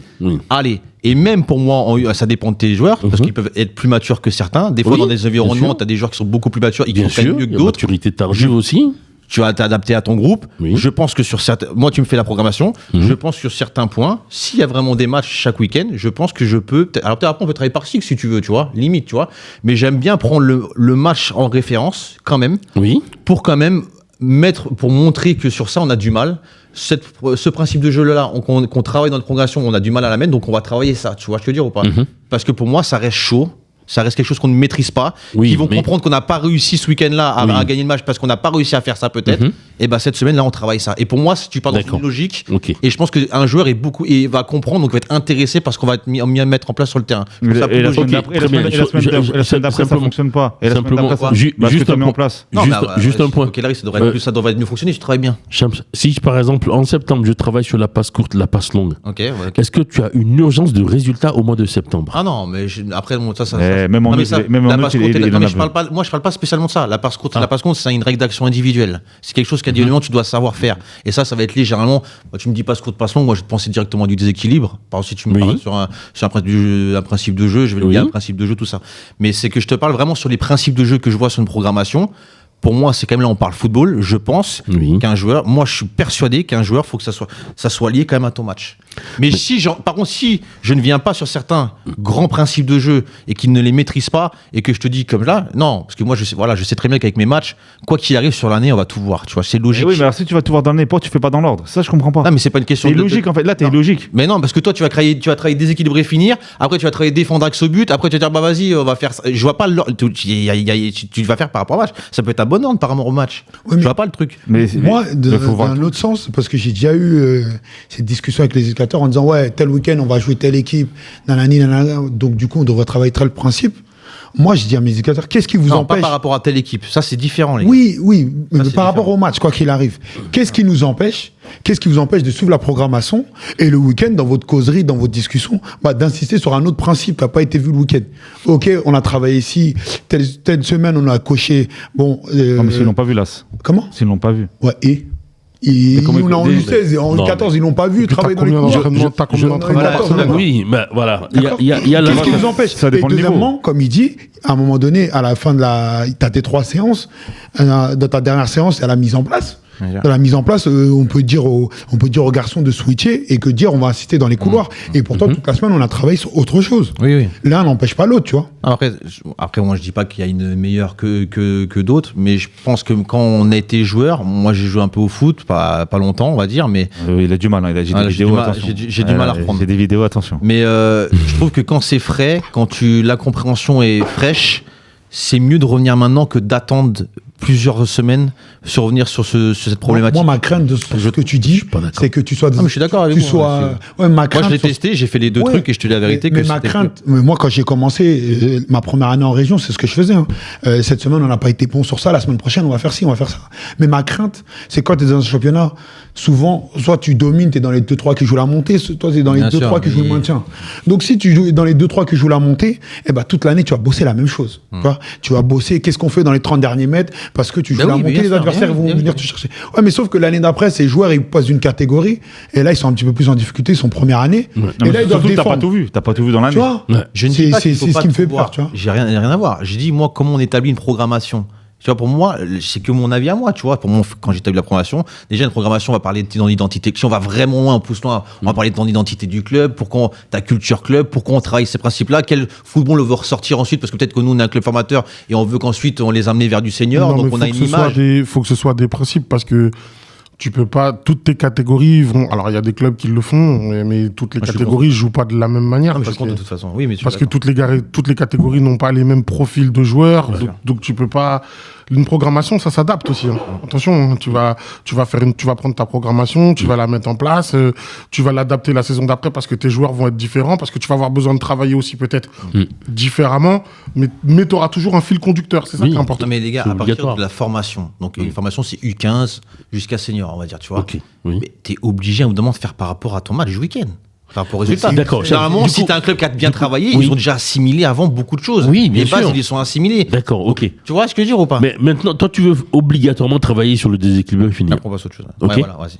Sauf que tu perds tous tes matchs. Donc tu restes là-dessus. Ouais, non, mais non. Après, si tu perds sur tous tes matchs parce que tu sais pas déséquilibrer. Bah, il y a des équipes qui sont derrière, hein, de septembre jusqu'à, allez, au moins jusqu'en décembre. Non, mais après, c'est vrai que là, moi, je réfléchis. Par exemple, là, on a joué par exemple, une équipe, par exemple, je vais pas dire, bon, c'est peut-être mon clé Souilly, par exemple, qui ne proposait rien, ou même là, tout à l'heure. C'est vrai que je me dis, mais attends, chef, tu commences par les bases, je suis d'accord, bah, comme l'équipe qu'on a aussi. Pour moi, il y a des bases qu'on n'a pas. Et après, peut-être que je serais dans une logique où, bah, vraiment, tu reprends tout, des trucs que qu'ils auraient dû voir en école de foot, même en U12, même en préfo, et tu repars sur un truc. Mais normalement, on devrait pas être dans ce truc-là, tu vois. Alors, mais ça dépend du niveau. ça dépend du Cependant, niveau. Quand t'as vraiment trop, je veux bien, tu vois. Limite, allez, vas-y, on repart sur de la logique, machin. Moi, je peux mettre une nuance. C'est tout pas mal. Je ne sais pas ce que toi tu en penses. Quand tu as des joueurs où les capacités cognitives sont très élevées, qui assimilent facilement, moi, tu peux allier des principes. Tu peux ou travailler sur 2 cycles même. Parce que tu as des joueurs qui sont assez intelligents et qui facilement vont assimiler tout ce que tu vas leur donner, tu vois, sur les principes. Moi, ça m'est déjà arrivé sur certaines catégories, quand je voyais que les joueurs étaient très ouverts et que leur cerveau était prêt à tout infuser, bah, tu peux donner le maximum ce que tu veux. Après, on reste sur un sport collectif. Hein, Oui, bien c'est-à-dire sûr. que Non, mais- quand t'en as 2-3 qui vont comprendre, mais t'en as 10 qui comprennent pas. Non, justement, je parle vraiment d'un groupe où tu as, 9-10 joueurs qui assimilent. Ça arrive, hein. Ouais, ça bien sûr. peut arriver. J'ai parlé, après on finit sur, je préfère, ce qui m'intéresse, c'est toi plus. Là, je on a trop dérivé. Moi, j'ai parlé avec 15-16 mecs qui sont des coachs, c'est des coachs de centre de formation. Peut-être que c'est mon défaut, tu vois. Peut-être que peut-être des fois, il faudrait que je revienne avec le de bas. Je te jure, ils m'ont toujours dit, Shams fait par rapport au match. Toujours par rapport au match. Je voudrais n'importe quel dossier et quand on discute, en fait, c'est de la logique. Oui, les mecs sont en centre. Après, ils ont Brittany, des pour moi, c'est comme un centre de compétences formation déjà. aussi également. Oui, Euh, mais mais il c'est est le- plus, mais il c'est se le prépare top. plus comme dans la compétition. Après, bon, et c'est logique. on fera ce tu vois. débat-là. Et j'arriverai plus armé. Une semaine type de U17. Une semaine type, vous entraînez combien de fois? Alors, on a les garçons qui sont à la section, qui s'entraînent au sport-études, qui s'entraînent 4 fois, D'accord. et nous 3 fois. D'accord. Et donc ceux qui sont à la section, c'est quoi la différence entre les deux? Ceux qui sont avec toi et En ceux fait, qui sont on a les garçons qui sont à la section, ils s'entraînent à part. C'est un peu le même principe, si tu veux, que Clairefontaine, en fait. Ils D'accord. sont la semaine, ils ont leurs entraînements avec des horaires aménagés, avec un autre entraîneur qui est responsable de la section, qui est en lien avec moi. Et moi, j'ai mes entraînements la semaine et je récupère le groupe le vendredi. Donc tu as des joueurs qui sont là en 17 nationaux, qui sont certains en section, ceux qui sont, et d'autres qui sont. Mais ils s'entraînent jamais ensemble? Si, le vendredi. Juste le vendredi? D'accord. Après, Ok. ils s'entraînent. C'est ouf, ça. Non, mais ils s'entraînent ensemble parce qu'il y en a quand même pas mal qui sont en section aussi. Ok. Donc Alors- ils s'entraînent ensemble. Pour le coup, moi, j'ai fait 3 ans à Bretigny au sport-études. Donc, je connais très bien. Et DJ Briand, je l'ai côtoyé en 17 nationaux et à l'époque aussi en 18. Et franchement, ça nous a jamais dérangé de nous entraîner toute la semaine. Et on allait avec le groupe le vendredi. Et franchement, Ouais, je sais, non, mais En fait, ça, c'est une vraie particularité du club. Parce que tu as des éducateurs qui vont arriver et qui vont te dire « Ah, mais moi, j'ai pas mes joueurs toute la semaine, je peux pas travailler. » Non, Non. c'est archi faux. Parce qu'il y a un savoir-faire dans ce club. Bien sûr. Il y a un savoir-faire, ça marche depuis 30 ans. Moi, je suis qui pour changer le truc qui fonctionne depuis 30 ans? Je suis personne. Ça marchait avant moi, ça marchera après moi. Juste quand je suis arrivé, j'ai compris que ça fonctionnait comme ça. On m'a expliqué, j'ai dit OK. J'ai regardé, j'ai fait, ça a marché. Qu'est-ce que tu veux? mais imaginons que tu aurais 18 ou 20 joueurs à la c'est section. ça que j'allais te dire. Ça m'est déjà arrivé. Parce que nous, à chaque fois, on était peut-être maximum une dizaine. Ça m'est arrivé. Ça m'est arrivé de. Je crois que l'année où on monte en 17 nationaux, je crois que j'ai 14 ou 15 joueurs. Et à l'entraînement, ça se passe comment, là? La semaine? Ben, moi, j'ai les autres. J'ai les autres. Après, là, quand j'en ai vraiment beaucoup, je vais sur les séances de la section. J'interviens, je peux intervenir sur les séances de la section. Mais je suis en lien proche avec l'entraîneur de la section aussi. Donc là-dessus, on a une vraie communication et je sais comment ça travaille. Et il fait ce que je lui demande aussi par rapport à ce que moi j'ai besoin. Et la section, ils s'entraînent en journée, comme Oui. ceux qui sont au hockey, Oui. comme ceux qui sont à Clairefontaine, tout ça là. Comme mon centre, comme... Ouais. ouais. Est-ce que la progression, elle est différente quand tu vois les joueurs en section et les joueurs qui sont pas en section, parce que je pense qu'au niveau de la charge, de l'intensité, tout ça, ça doit peut-être être différent. Est-ce que, en fait, c'est pas la même chose pour moi, je pense, tu vois. Après, Non, je pense pas. c'est la même chose pour toi? Ouais. C'est juste que c'est aménagé. Ouais, c'est juste que c'est aménagé et que c'est quand même un confort. Les garçons, ils dorment à l'internat, à 18h, ils ont fini leur journée de cours et leur journée d'entraînement, Ok. tu vois. Mais s'il y a vraiment pas une réelle différence, alors quoi ça sert d'avoir ce étude alors? T'as les horaires aménagés, comme je viens de le dire, t'es dans un confort. T'as pas la fatigue parce que dès que t'as fini ta séance d'entraînement, t'as pris ta douche, tu vas à l'internat. Les autres, il faut qu'ils reprennent le train. Tu finis ta séance Est-ce d'entraînement que à tu 21h30. vois réellement que c'est bénéfique par rapport à un mec qui n'est pas en section? Est-ce que tu vois sur le temps et que tu vois que vraiment d'être en section, d'avoir des horaires aménagés? Parce qu'aujourd'hui, on voit que le football, il y a des clubs qui ont des moyens démesurés. Tu peux voir des clubs de Ligue 2 qui perdent contre des R1. Pourtant, le club de R1, le mec, il travaille et pourtant, ça n'empêche pas de payer une Ligue 2 ou voir une Nationale 1. Tu vois ce que je veux dire ou pas? Est-ce que toi, là, au petit niveau, là, à Bretigny, est-ce que tu vois vraiment... tu te dis, en fait, on a mis une section, on les met dans des bonnes conditions, c'est aménagé, mais quand on regarde sur une progression réelle du joueur, on se rend compte qu'en fait, ça apporte pas non plus quelque chose vraiment d'énorme, tu vois, là-dessus. Non. Tu vois, Non. si vous voyez vraiment l'inverse? Non, les joueurs qui sont en section, ils progressent. De toute façon, tu peux pas ne pas si tu t'entraînes correctement, tu peux pas ne pas progresser en t'entraînant 4 fois par semaine. Même, quand bien même le coach, il serait nul, je veux dire, physiquement, quand tu vois que tu travailles, tu t'es obligé d'avoir une progression. Et le côté confort, pour moi, il doit compter aussi. Oui. Le fait de pas t'enquiller, parce Des que heures de trajet, voilà, les allers-retours. Tu dors pas à la même Ouais, heure. tu vois, la Tu t'entraînes kiné, à l'heure tout ce que fixe tu veux. et tout. Ah non, c'est... Ok. Non, mais après, je vais pas rentrer dans les détails parce que sinon, je vais faire encore des débats trop loin. Non, mais c'est vrai que je me suis dit, est-ce que c'était un facteur, si vous êtes fait peut-être un chiffre en disant, voilà, c'est vrai que les joueurs qui signent peut-être plus pro chez nous, sont peut-être moins issus de la section peut-être, ou je sais pas, n'importe. Non. Franchement, la proportionnalité, elle est équivalente entre les joueurs qui sont en section, qui signent en club, et les joueurs qui sont au club et qui signent en club pro. Il y a toujours les deux, collège et lycée. Ça va de la 6e à la terminale. D'accord, ok. Même pour l'internat? Non. 4e? À partir de la 4e, ouais. En fait, moi, il y a des petits trucs qui m'intéressent, c'est comment tu travailles, par exemple, la prise de décision, par exemple. Est-ce que c'est quelque chose qui... Parce que moi, je pose des questions, des choses peut-être que je maîtrise pas, tu vois. Est-ce que la prise de décision, comment tu la travailles, toi, avec tes 17? On a des exercices. En plus, nous, avec le coach de la section, on communique énormément. Donc, on a des comme tout, on a des jeux, des situations, des exercices, et on va travailler là-dessus. Après, on a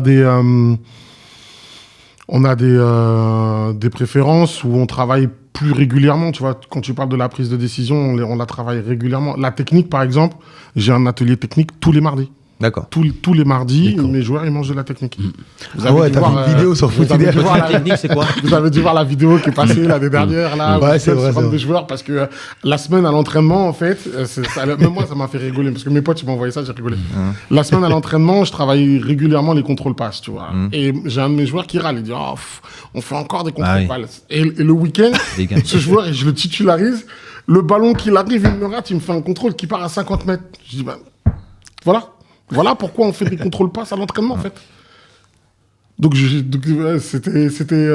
On attend bien ta voix. C'est normal que quand même, ils n'arrivent pas à faire un contrôle passe à l'âge là encore, quand même, correctement. Ça peut arriver. Après, il y a le contexte, il y a, voilà, il y a beaucoup de choses qui... Beaucoup. Alors moi, c'est vrai que ça m'intéresse toujours de voir en fait comment travaille un entraîneur, mais surtout en fait sur les choix de l'organisation et du système de jeu. Il y a, à mon sens, une certaine mode et qui va toujours être conditionné soit par la dernière compétition internationale, l'Euro, la Coupe du Monde. On se dit, tiens, oui, on joue à 3 défenseurs, tout le monde veut jouer à 3. Non, là, c'est le 3, c'est le 3, là. Il y a Luis Enrique qui a gagné avec le Si PSG. je te donne toutes mes techniques, tu vas finir par me battre. Non mais ce que je veux dire, c'est que est-ce que on est contraint quelque part de suivre la mode, ou est-ce qu'on peut chercher quand même à rester à être Je pense que tu as plusieurs sortes d'entraîneurs. T'as les Oui. entraîneurs qui vont chercher à se documenter Oui, pour pouvoir évoluer. ce qui est bien. T'as des entraîneurs qui vont rester dans ce qu'ils connaissent. Oui. Et t'as des entraîneurs qui, eux, ne vont pas vouloir du tout bouger. Alors ceux qui vont rester dans ce qu'ils connaissent, ils vont s'adapter un petit peu. Et t'as ceux qui veulent pas du tout bouger. Ouais. Le mec il a décidé qu'il a toujours joué avec un numéro 10, il va jouer avec un numéro 10 quoi qu'il arrive. Même s'il en a Alors pas. qu'il a pas de joueur pour jouer avec un numéro 10, tu vois. Je pense que, voilà, t'as plusieurs sortes d'entraîneurs.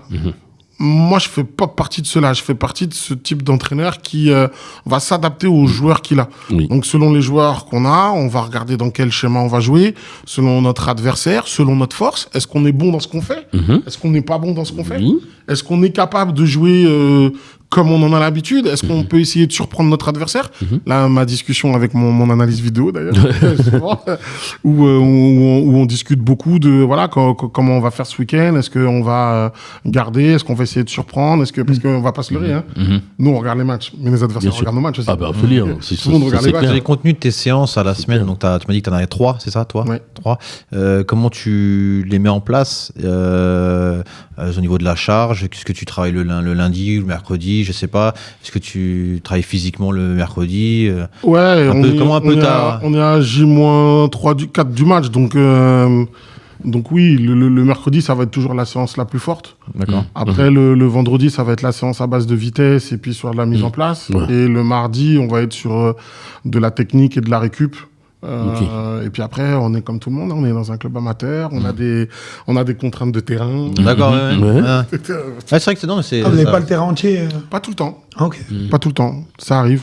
Et t'as un groupe de combien Ah ouais, voilà. à C'est ce que j'allais l'entraînement poser comme question. sur les 3 séances? Mardi, mercredi, on va être entre 35 et 40. Joueur. Ouais. Ok. Et le vendredi... Dans une équipe. Pour 2 groupes. Non, pour 2 groupes. Moi, je Ah, m'entraîne avec ma réserve tout le temps. D'accord, ok. Sauf le vendredi où Ok. on sépare, où là, j'ai un groupe d'entre 20 Donc et là, 22 c'est joueurs. les 40 sont ensemble. Et vous Ouais. tournez en atelier ou... Ouais. Est-ce que tu trouves que le niveau, quand même, il a baissé des joueurs? Ah, Par c'est rapport à marrant, avant. j'ai eu cette discussion avec... je sais plus qui. Où, je pense qu'on est en train de payer les générations Covid. D'accord, Ok.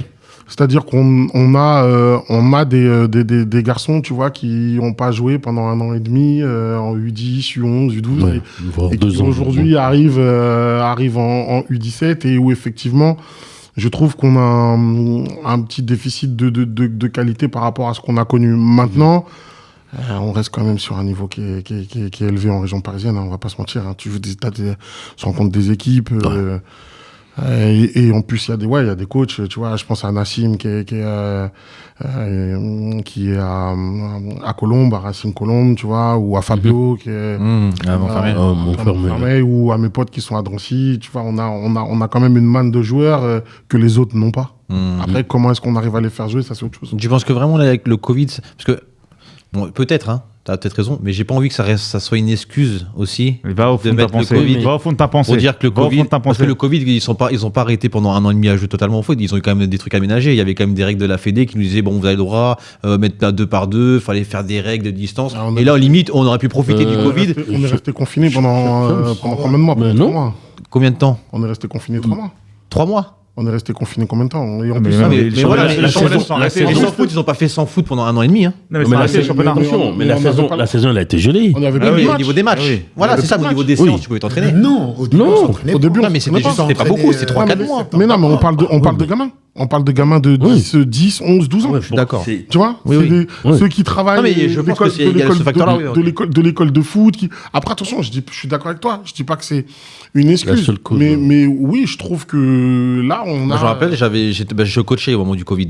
Je sais que on avait le droit, on n'avait plus de matchs. C'était gelé les matchs, il n'y avait plus de matchs. Mais par contre, on avait le droit de travailler dans les clubs. Non, pas tout de suite. hein. Mais Ah pas ouais, tout de suite. non. Ah, mais c'était pas tout de 1 an et demi après, les gars. Oui, Ils ok, avaient deux, ok. trois mois. Non, mais il y a eu Mais- des vacances. On a Oui, été voilà. déconfinés, on a Ouais. été en vacances. Donc Mhm. pendant ce temps-là, Oui, c'est les gamins jouent pas, Oui, s'entraînent pas, enfin ils jouent. Il y a eu, Oui, peut-être. il y a eu l'avènement des cannes parce que pendant les vacances, les mecs qui se sont retrouvés entre eux au quartier. Oui, bien sûr. Mais sinon, il y a eu la fin de saison, on n'a pas joué, il y a eu les vacances. C'est Après, t'as qu'on a repris. Après, t'as En repris en plus, on a septembre, repris. et en plus, quand t'as repris, on t'a arrêté. Oui, non, mais c'est possible. Non, mais je pense, c'est logique. Peut-être que je me suis pas renseigné sur ce truc-là, mais c'est possible. C'est possible ce que tu dis. Ouais. Je pense que c'est possible. Après, c'est une réflexion, je dis pas que j'ai raison. Hein.